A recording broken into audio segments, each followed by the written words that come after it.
Okay, so today we're taking a transition from the problems into the solutions. Um, and Joan, who is really the main architect of this 7-week workshop, wanted to make sure that the majority of the time of this conversation is about where do we go from here? How do we be a part of the solution? Joan, by the way, can't make it today. She had some health issues, but she's here with us in spirit. I wanted to put this slide up first. These are my reasons that I've devoted my retirement years to focusing on addressing the climate crisis. And these are our grandkids and our kids. But I wanted to ask you to think about your reasons. Why is this important to you as we go through this conversation?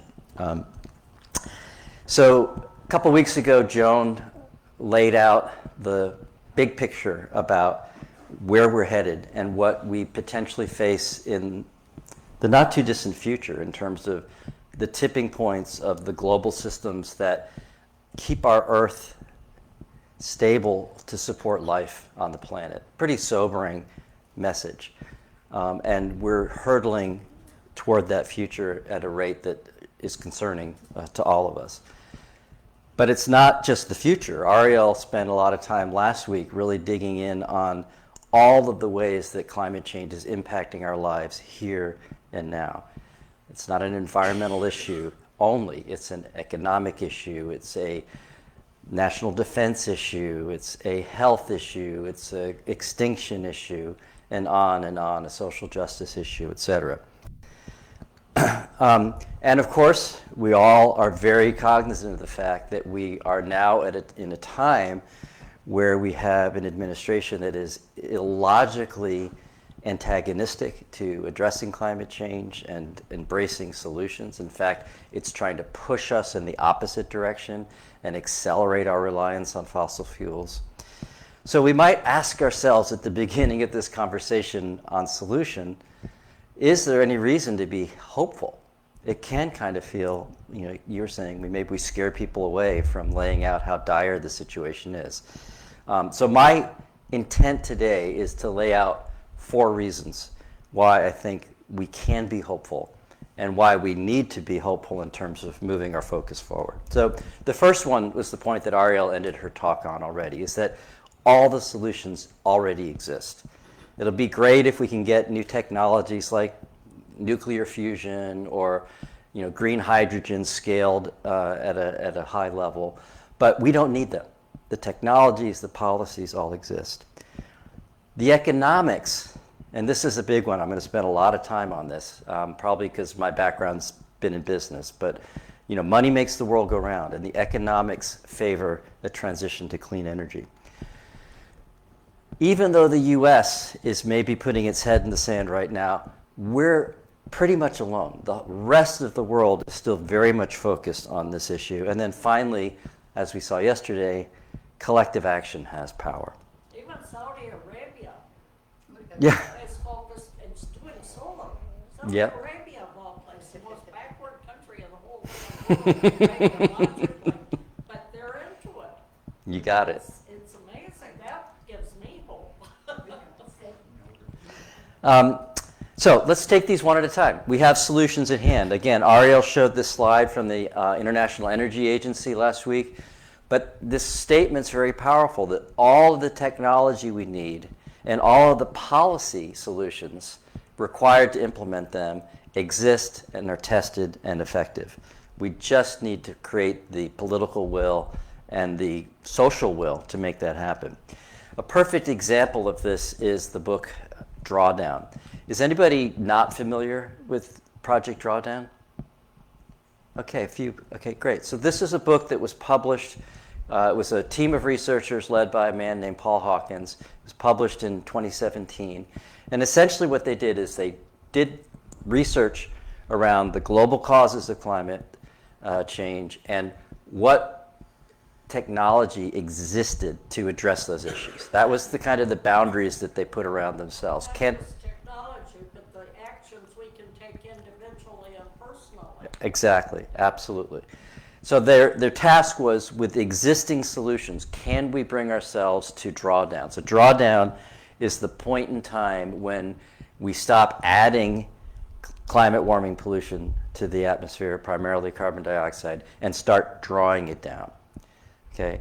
And they found with a resounding yes that with existing solutions, by mid-century, we can make changes that would allow that drawdown to occur. And they organized this book around the 10 top solutions that would achieve that. And I'm not going to go through all of these, but Project Drawdown has continued to be an ongoing research project.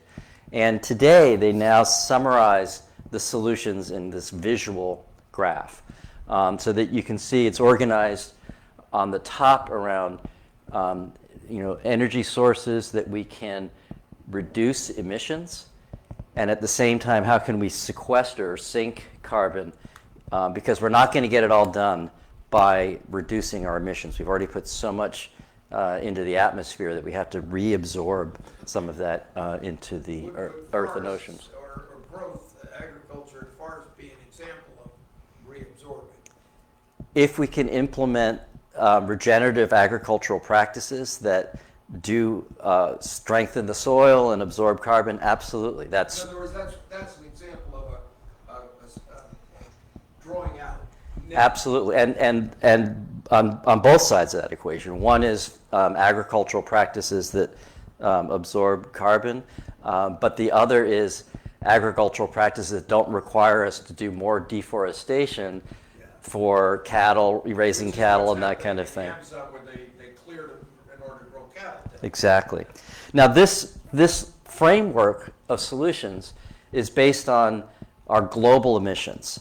Okay, so it's prioritized based on what's happening around the world in terms of what are the contributors to climate change. So you can see that, I don't know how well you can read this actually, it's a little bit fuzzy, but how we generate power is the biggest source.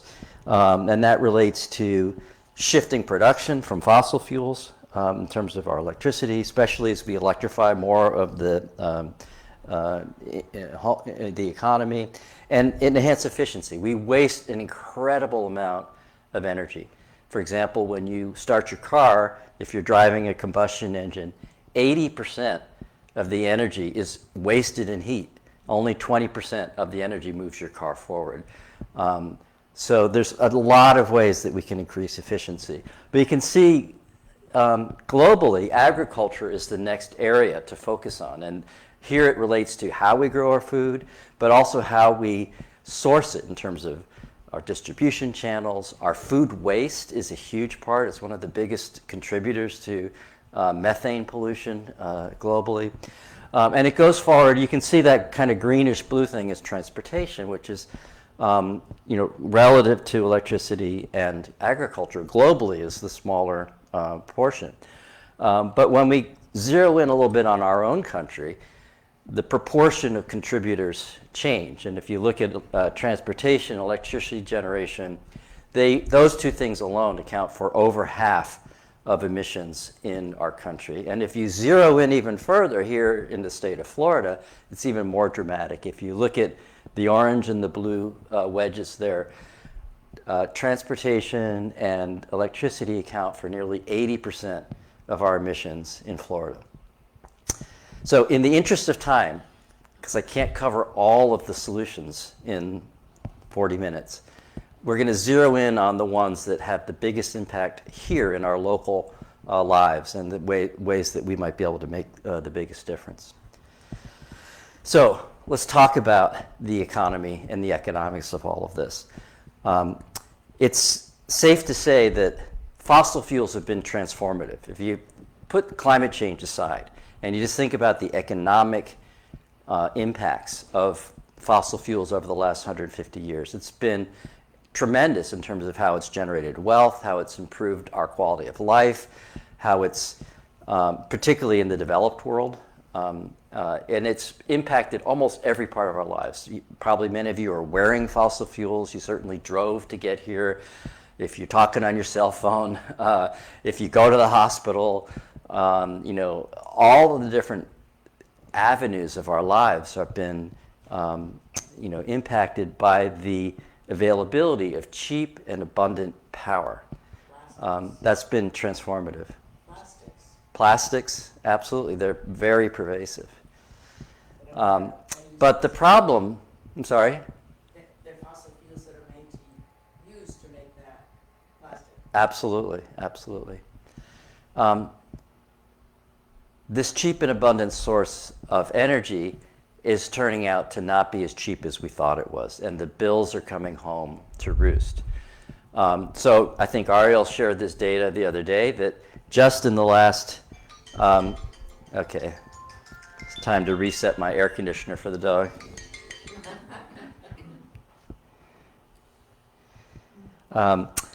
But just in the last 10 years, we've seen, just in the US alone, a bill of $1.2 trillion. Give me 1 second here. Technology is an amazing thing. I have to stop it. It was successful. And now we're going to start it again. Oops, I need to wait a second. Sorry, you guys. Doggy has to come first. No, that's pronounced Doge. Did you see the sign? Oh, no, there was a sign yesterday that said, wake up and smell the Doge. Can I say shit in church? Yes. That's how I took it, yeah. Okay, thanks. So, $1.2 trillion in the U.S. in the last 10 years. In the global economy, it's over, almost $3.33 trillion. And that's an increase of $600 billion over the 10 years previously. So the rate of change is really dramatic. Just looking at air pollution and health, the particulate matter in fossil fuels from burning them has a tremendously negative health consequence. And again, $2.9 trillion globally on health costs, $8 billion a day. This one, again, I slipped into Ariel's presentation last week because it's so staggering to me. Swiss Re, if you don't know, Swiss Re is like the largest wholesale insurance company in the world. They insure insurance companies. Okay, so they're very cognizant of looking at these costs. And their study shows that if we continue on a business as usual pathway, in just 25 years, we're looking at 1 out of every $5 generated in the global economy going to the costs of climate change. That is completely unsustainable from an economic standpoint. Now, those of us who've been following, climate change sighed a big sigh of relief during the Biden administration when Congress and Biden signed the Inflation Reduction Act, which was the largest investment in addressing climate change ever, certainly in this country, in the world as well. Hundreds of billions of dollars over a 10-year period committed to investments in building green energy infrastructure, developing modern manufacturing. And it was forecast to reduce our country's emissions by 40% by 2030, sorry. So the science is telling we have to reduce by 50% by 2030 and be carbon neutral by 2050. But this legislation went a long way in the right direction. But of course, time moves on, and suddenly we're in a much different situation, right? And this whole thing is at risk of blowing up. However, not so quickly. And again, this has to do with economics, not with ideology. But we have a whole contingent of conservative GOP representatives in the House who are standing up and saying, we need to protect these clean energy credits. Most of the money from the Inflation Reduction Act is landing in red states.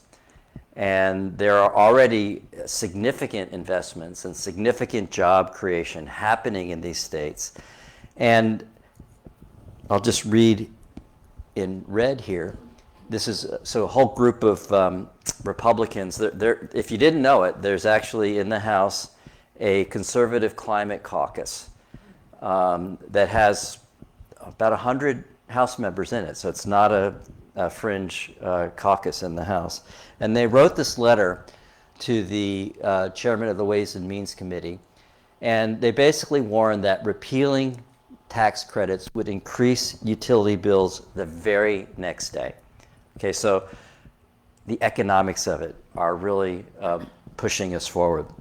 This is another article recently, and this is from the business community, talking about, hey, look, if you're trying to shutter wind, if you're trying to shutter solar, you're putting our energy security at risk. Because if we are relying just on gas, which is sort of the primary potential fossil fuel source for us to build new energy, the cost of building new energy or new gas plants has tripled since 2022. Tripled. And it takes time. It takes, what, 5? It says new gas projects that aren't already under development are unlikely to come online before 2030. So at least 5 years to build and develop that. Solar, on the other hand, in 12 to 18 months, you can build a new solar field, and the prices have essentially stayed leveled there. And we're going to look more at what's happening with the costs of wind and solar. So, Bob, what's happened that tripled the cost? I'm not sure I understood that exactly. well, I don't know exactly either, like what's in the calculation. Yeah. But this is sort of a statement from an industry leader. In fact, this guy here, who is the CEO of NextEra Energy, which is the parent company of FPL, right? Look at his quote. One of the most advanced solar. But they also have investments in gas-powered fire plants, and they're building more new ones as well. And they're not exactly known as being, ideologically pure, right? FPL has had a lot of scandal in this state in terms of some of the unethical things that they've done. But look at this. Our message to the administration is, let's be realistic about this. This is, again, the CEO of NextEra, John Ketchum. If you take renewables and storage off the table, we're going to force electricity prices to the moon. All right, so let's look at a little bit more about why that's going on. Oh, here, one more stat. This is a slide that I took from a presentation from NextEra to its investors, right, in its annual shareholder meeting. And there's a lot of detail in this slide. These bar charts are showing the cost per megawatt of different sources of new energy. But the summary here is that new solar and wind paired with batteries will be less than half the cost of new gas plants by the end of the century. So no matter what your philosophy is, if you think about how the economy works, the most efficient, low-cost solutions are the ones that move forward. In fact, we're in the midst of a significant disruption in the energy sector that I don't think there's a deep appreciation for yet in the general public. We'll talk a little bit more about that. 90% of new natural gas plants are already more expensive than clean energy plus batteries. So there's a risk that billions of dollars of assets could be in jeopardy. So this is an interesting concept, right? It's the levelized cost of energy. We don't necessarily think when we're sticking the gas pump in the car that the price of gas is artificial because of the ways that energy is subsidized.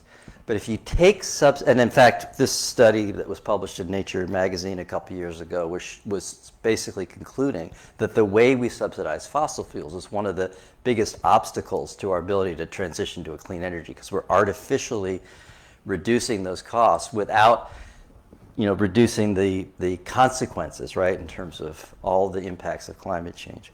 But if you take all the subsidies out of the picture, you're looking at what's called the levelized cost of energy. If you look at coal, it's essentially been unchanged over the last 10 years, but still expensive, somewhere around $120 a megawatt. Natural gas has dropped a little bit, but essentially has been flat over that period. And it's volatile, right? You have a war in Ukraine, and suddenly, your gas prices are higher, et cetera. Nuclear is the only technology that's actually gotten more expensive the more it's been implemented. So it's significantly more expensive than it has been in the past. But look at wind. Dramatic drops, and that line is still going down in terms of the cost of wind power. This is both onshore and offshore wind. And solar is even more dramatic. It's just plummeted and is continuing to see kind of a positive cycle in terms of improved technology, improved efficiency, lower cost. Well, that's the learning curve plus technology improvements, right? Exactly, absolutely. And then the same thing is happening with storage. You can see this tremendous drop in the price of storage while the demand is skyrocketing along with the implementation of other renewables. Same thing is true on the energy efficiency side. There's so much waste. This stat kind of staggers me that the average commercial building is wasting 30% of energy. Why create energy and waste it, right? Let's find ways to be more efficient. And once again, you're seeing this tremendous uptick in the economic activity related to retrofitting and making buildings more efficient. Over almost 3 times more investment here than just 10 years ago. So today there's really an unfortunate alignment between the need for renewable energy and the economic case for it. You can see that right across the board, from rooftop solar to utility solar to onshore and offshore wind and LED lights and all these different ways that we need to move our energy systems. Those prices have been plummeting. And this is a really interesting statistic to me. If you just go back a little bit over a decade ago, renewable energy was cheapest in only about 1% of the world. You fast forward just a few years to 2019, and it was wind and solar were the cheapest sources of electricity in 2/3 of the year, of the world. That's a really rapid change. And now we're almost to the point where everywhere in the world, they are now the cheapest sources of new electricity. So the economics are working. Now, here's the rub, right? We look at our humble state of Florida, the Sunshine State. We have only 5% of our energy coming from solar, right? 80% is coming from fossil fuels. So all this sounds good, right? But can we get the change done in the time that we have?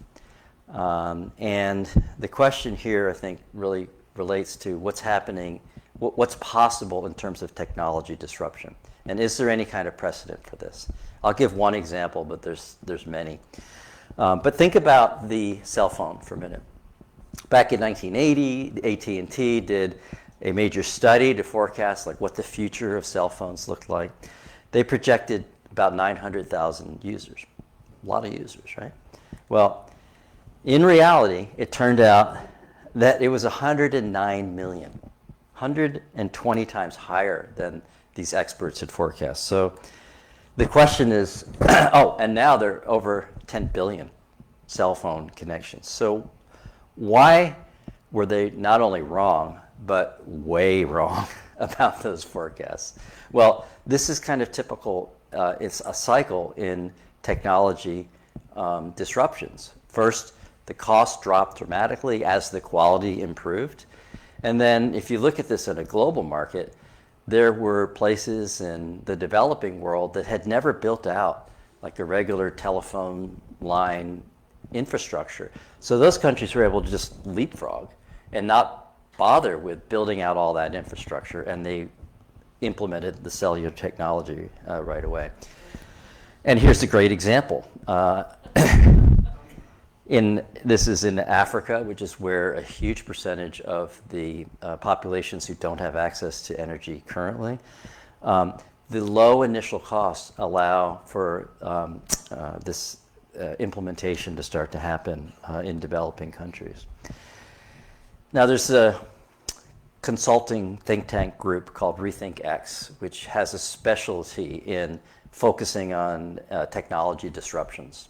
And they've been looking really closely at the energy sector. They've been very successful in predicting some of the technology disruptions that have happened over time. Think about how quickly the car overtook the horse and buggy, or when was the last time you heard of Kodak film, right, with digital cameras, or the sound industry? When was the last time you put on a 45 and listened to a song? These changes are happening at retail. Think about internet sales in retail. So I'm going to read this quote from their analysis. It says, our analysis shows that 100% clean electricity from the combination of wind, solar, and batteries is both physically possible and economically affordable across the entire U.S. Adoption of solar, wind, and batteries is growing exponentially. Okay, we talked about tipping points in the global systems and the environmental systems. They're economic tipping points as well. So they're growing exponentially. And it is now disruption is now inevitable because by 2030 they will offer the cheapest electricity option for most regions. Coal, gas, and nuclear power assets will become stranded during this decade, and no new investment in these technologies is rational. Now, we're not a rational species necessarily, but from an investment perspective, people do tend to be a little rational, right? That they want their return on their investments. So it sounds good, but what's actually happening in the world, okay? So if you go back 10, 15 years, there were projections that solar energy would grow at about 1 gigawatt per year by 2010. What actually happened? Well, it was a lot more than that. It was exceeded the goal by 17 times. But that's nothing compared to what's happened in just the last 15 years.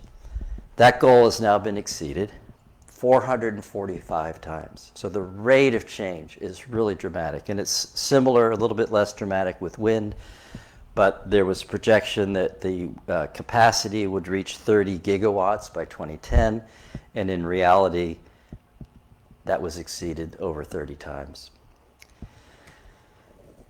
And how is that bearing out? Well, if you look at how new electricity generation is coming online, these data are from 2023. 80% of new capacity in our country was from solar, wind, and battery storage, a small slice for natural gas. And it's even more dramatic last year. 93% from solar, wind, and storage. And a little bit of nuclear thrown in, so that 96% of all the new electricity added to the grid last year was from carbon-free sources. Is that surprising? I mean, it's a pretty dramatic and rapid change that's happening, and it's not just here. It's all around the world. Oh, by the way, we're now up to, at the very beginning of this technology disruption, we're up to 22% of energy across our country coming from renewable sources. So we've already elevated that portion pretty significantly. And again, it's happening around the world. In the European Union, 96%. Europe is really very forward thinking in terms of its climate policy. It's had to be, right, with Ukraine and all of their kind of discovery of their reliance on Russian gas. China. Ariel gave a plug for China, I think, last week. But in 2023, nearly 80% of their new energy, and they're one of the markets in the world where coal does still make sense economically, but they're investing heavily. In fact, China, if you look at their investments in renewable energy, electric vehicles, electric transport, they've invested more than the rest of the world combined. And it's bearing some fruit. As of last summer, China met its goals around wind and solar 6 years early. And they now have 153 gigawatts, whatever, a huge amount of energy coming from these sources. And one recent study showed, China is on an annual basis now the largest emitter. They surpassed the US, but they have a lot more people, right? In the US, we still, on a per person basis, use about 3 times more, or emit 3 times more climate warming pollution than in China.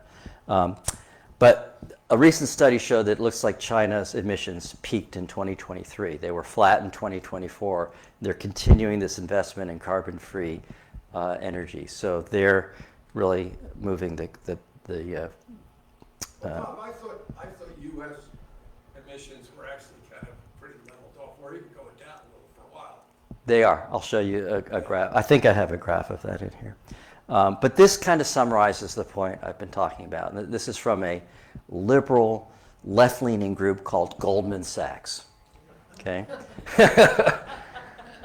And they're essentially saying that the innovation that's happening in the marketplace is going to be the primary driver independent of politics. This was a statement they made during the first Trump administration, but I think it has bearing here in the second one as well. And even God is on our side. So let's see where we go from here. Third point, most of the world is still focused on climate change. So we know about the Paris Accord, right? It was a place where the entire world came together and said, we have to make a commitment absolutely to keep temperature rises below 2 degrees Celsius, ideally no higher than 1.5 degrees Celsius. 195 countries, right? Virtually every country in the world. So even as the US pulls out again, first of all, Biden was able to get us back in. So if we can get Trump out after this term, which according to the Constitution, he should be, the next president can get us back into this accord. But look at this, 81% of global emissions that have set a net zero target are from the countries that have set a net zero target. The US is kind of the lone standout here. So we are an important player, and we're the second biggest emitter annually. We're the biggest emitter, historically. But still, there's a lot that can be done while the U.S. kind of sits on the sidelines. And by the way, the U.S. is not sitting on the sidelines because there's a lot of states and local governments that are focused on these issues independent of the national government. So in Australia, they adopted historic legislation. In Brazil, in the EU, they've announced that their renewable energy generation would grow up to nearly 70% just by 2030. In Australia, think about this for Florida. 1 out of every 3 homes has solar panels on it. What would Florida look like? I mean, again, we're the Sunshine State. We could do that. In Africa, the World Bank and the African Bank just recently announced a $900 billion investment in energy generation, clean energy generation for the African continent, which is where 680 million people live with no access to electricity currently.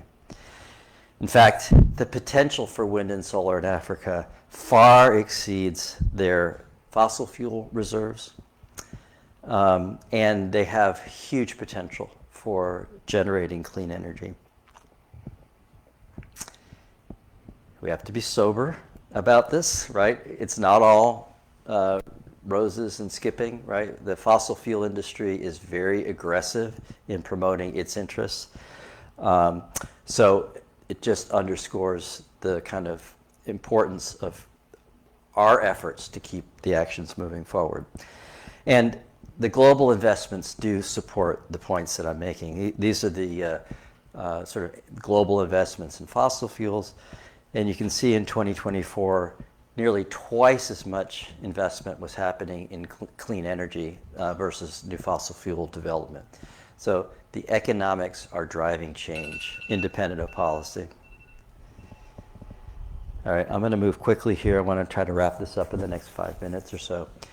I think we saw that slide already.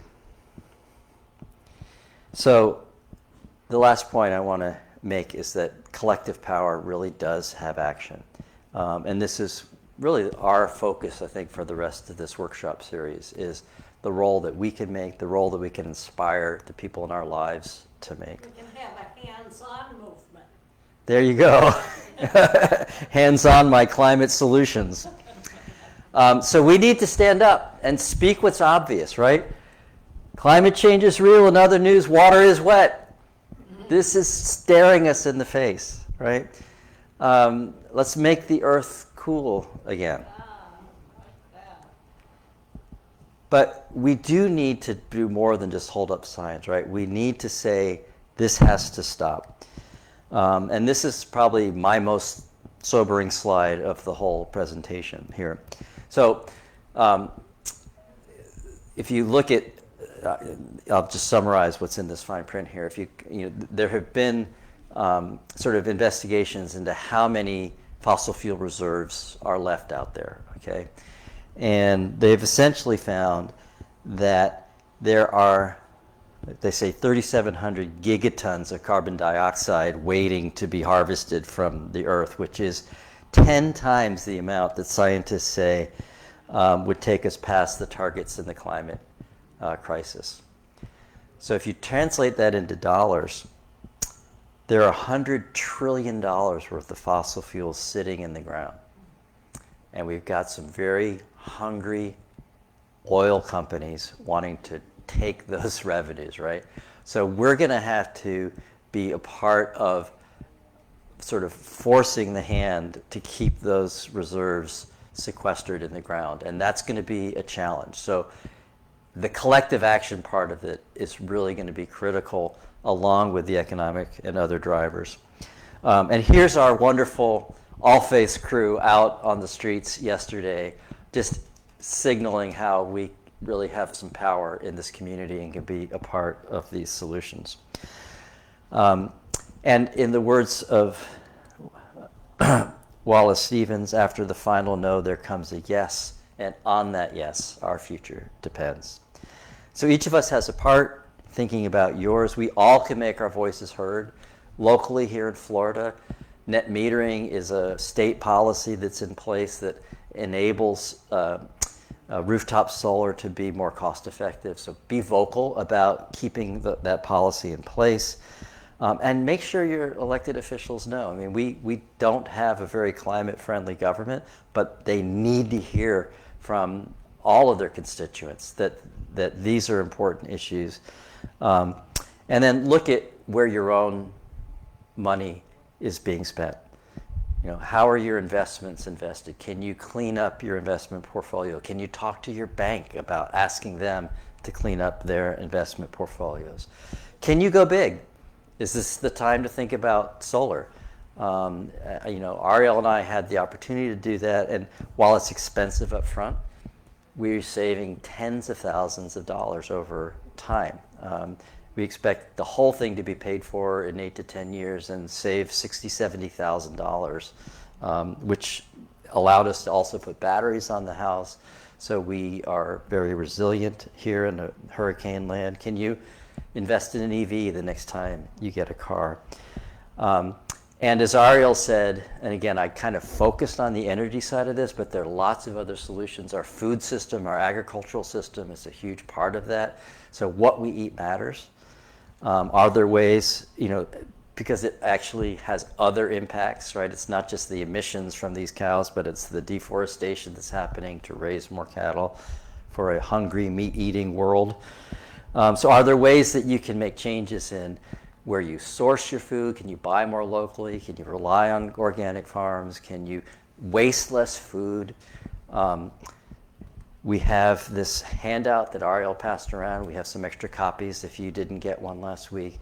But this is where we're going for the rest of this workshop, is really drilling down on the ways that we can make a difference and move forward.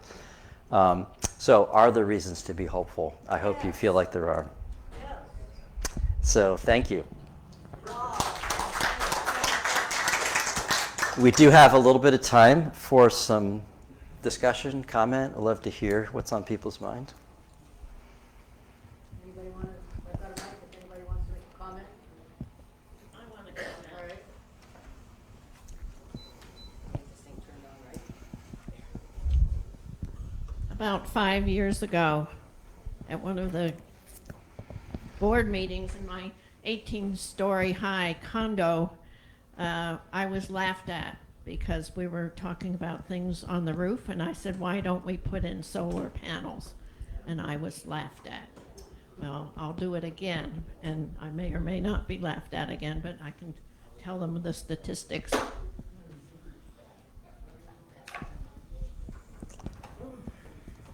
Yeah, I keep getting this on my FPL bill. Every other month or so it says, do you want to go for solar? And I'm on the board of our condo, so I'm thinking I'm going to bring it up at our next meeting. See if we want to do it for Valley High. Oh, and the whole thing, the emphasis on economics, on money, reminded me of something I heard a long time ago. I used to work for an adult education program, and one day the math teacher said to me, if you have a student, Hold it a little bit closer. okay, if you have a student who cannot grasp a concept, put it to them in terms of money, and then they get it immediately. Anybody else? Carol, I think Ensign had it.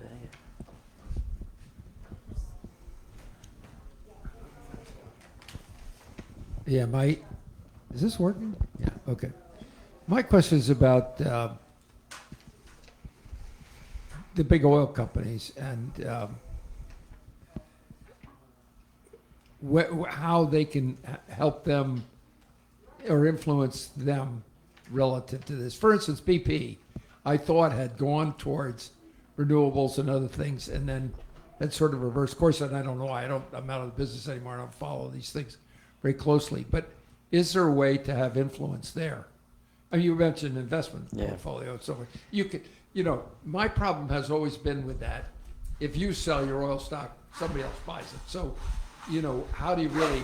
I always felt it was better to be a shareholder and register that you want them to go, as an owner, to change their policy. Yeah. One thing I should say about all of this is it's very complicated, right? The energy grid is complicated. The investment scene is complicated. I think ultimately the only way we're going to deal with the fossil fuel companies is through government policy, because there is so much money sitting there. And the subsidization, like depletion allowance and so forth, right? Yeah. I think that as a corporation, the way our economy, our capitalist economy is set up, is that they see their obligation as maximizing profits to the shareholder, right? So if that's the motivation, it's drill, baby, drill. But yeah, if we can get rid of subsidies, if we can pressure, I think the notion of disinvesting, while you make a point that you do want to, if as a shareholder, have an influence, pulling money out of those markets also influence government policy. It influences large investors like pension funds and stuff like that. So I think that there is argument for that disinvestment strategy. Well, we were on our way towards ESG and SRI, socially responsible investing, environmental, social, and governance criteria, and of course the whole anti-DEI movement is also anti-ESG. But I think there is still a place to influence that. That's I think the biggest one is going to be pushing on the other side and amplifying the economics of the alternatives and why fossil fuels are actually costing the society money. Yeah, Sharon's got a.